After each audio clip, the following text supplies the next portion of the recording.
Magandang araw, class. Ikinagagalak ko rin kayong makita.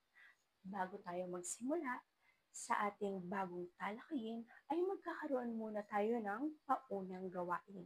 Gusto niyo ba ng paunang gawain, class? Mahusay. Ngayon, igugrupo ko kayo sa dalawang grupo, class. Ito ang group 1 at ito ang group 2. Ngayon, ibibigay ko sa inyo ang mga larawan at ito ay sasabihin nyo kung ano ang ipinapakita ng bawat larawan. Maliwanag ba, class? Mahusay. Ito ang para sa group 1 at ito naman ang para sa group 2. Meron lamang kayong 3 minuto para ipaliwanag ang mga larawan na ibinigay ko sa inyo. Itaas lamang inyong kamay kung kayo ay tapos na.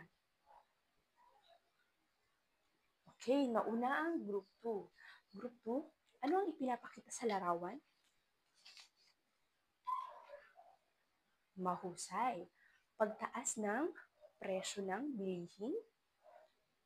Group 1, ang maliit na halaga ng pera. Mahusay. Base sa inyong ginawang gawain, class, ano sa tingin nyo ang ating magiging bagong tatalakayin ngayong araw? Yes, Ira? Mahusay. Ito ay may patungkol sa halaga ng pera. Ano pa? Meron pa bang sasagot ng iba? Yes, Mary Grace? Mahusay. Ang inyong mga kasagutan ay tama dahil ngayong araw, ang tatalakayin natin ay patungkol sa inflasyon. Class, ano nga ba ang inflasyon? Yes, Sandara? Mahusay. Ito ay ang kakulangan sa produkto or serbisyo. Mahusay. Class, ang inflasyon ay ang pangkalahatang pagtaas ng presyo sa paglipas ng panahon. So, habang lumilipas or tumatagal, class, ay nagkakaroon ng pagtaas ng presyo ng mga bilihin. Kung dati, ang 20 pesos mo ay makakabili na ng bigas at ulam at kung ano-ano pang pangunahing pangangailangan, ngayon, class, hindi na. At ngayong araw na ito, ay ating tatalakayin ang epekto ng inflasyon sa ekonomiya. Ang una, pagbaba ng halaga ng pera. Kapag tumataas ang antas ng presyo, mas kakaunting halaga ang matatanggap sa bawat halaga ng pera.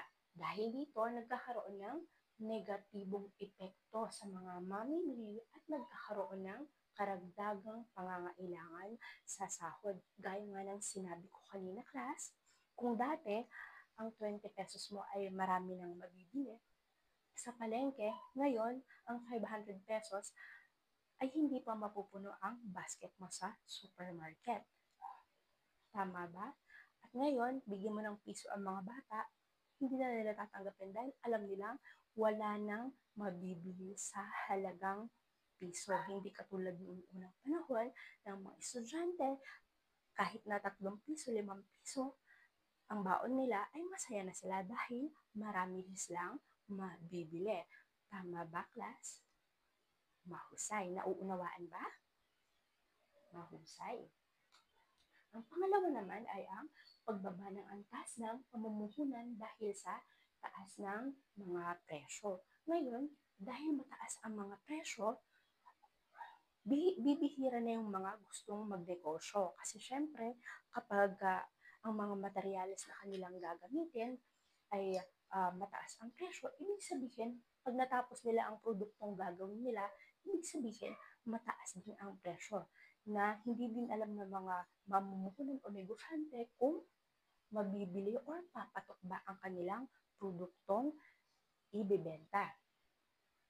Pangatlo naman, mabagal na ekonomiya. Kung ang inflasyon ay mananatiling mataas, maaari itong magdulot ng mabagal na ekonomiya dahil sa pagbaba ng antas ng produksyon at pagtaas ng mga gastos sa produksyon. Bakit nga ba sa tingin niyo mabagal ang ekonomiya kapag may inflasyon? Yes, Edmond? Mahusay. Dahil dito, walang mga mamumuhunan na magninegosyo sa isang lugar. Dahil alam nila na yung produktong ibibenta nila is pwedeng hindi mabili ng mga consumer dahil sa taas ng presyo nito. Mahusay. Dahil dito, nagkakaroon ng pagbagal sa ekonomiya natin. Number 4, kakulangan sa supply ng pangangailangan. Maaaring magdulot ito ng kakulangan sa supply ng mga kalakal. So, ibig sabihin, kung may inflasyon, maaaring magkulang yung mga materyales na gagamitin nila sa isang produkto. Pwede rin na yung dapat murang materyales na gagamitin nila sa kanilang produkto ay makakatulong para yung produktong matatapos nila is hindi masyadong mataas yung presyo. Kung walang available na mababang materyales na yun, ibig sabihin, doon sila sa mas mataas na materyales. Kung saan, hindi rin sigurado kung mabibili yung kanilang produktong matatapos. Dahil dyan, pwedeng ikalugi ng mga retailer at hindi na muling mag-process ng product na kanilang gagawin. Dito naman tayo or dumako naman tayo sa mga dahilan ng inflasyon. Ang una dyan ay ang demand pull inflation. Ito ay bunga ng mas mabilis na kabuoang demand sa ekonomiya kung ihahambing sa kabuuang supply. Ibig sabihin nito is mas marami yung pangangailangan ng mga mamamayan kaysa sa available na supply sa isang pamayanan.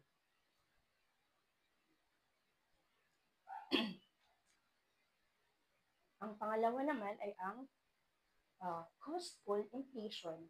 Ito ay bunga ng salungat ng paggalaw ng kabuuang demand na siyang nagpapataas sa halaga ng produksyon. Katulad yan ang sinabi ko kanina, kung yung isang produkto ay nawalan ng ginagamit na materyales doon sa produktong gagawin nila, natural, lilipat sila or bibili sila ng mas mahal na materyales para magawa yung produkto na kanilang ibebenta, which is magkukos yun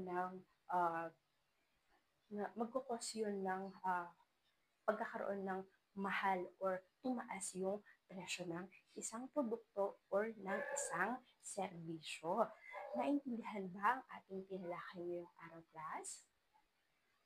Mahusay. Ano na nga ulit ang inflasyon? Yes, Danica? Mahusay. Ito ay ang pangkalahatang pagtaas ng presyo sa paglipas ng panahon. Ano naman ang dalawang dahilan ng inflasyon? Yes, Joker?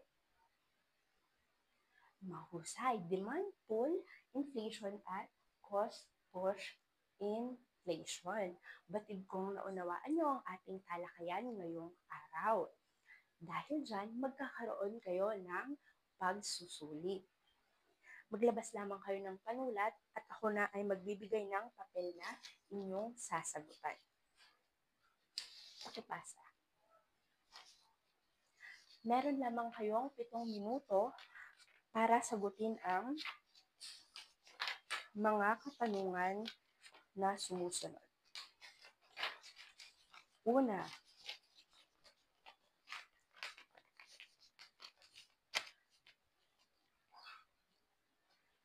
sa isang kalahating papel, makinig class, ito ang panuto. Sa isang kalahating papel, gumuhit ng smiley face kung ang pangungusap ay tama, at gumuhit naman ng sad face kung ang pangungusap ay mali. Maliwanag ba, class? Handa na ba?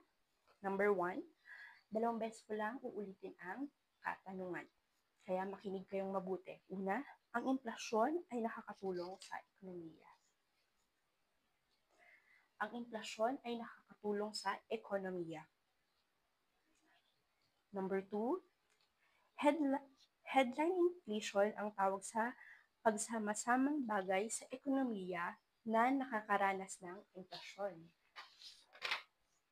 Headline inflation ang tawag sa pagsama-sama sa ekonomiya na nakakaranas ng inflasyon. Number 3,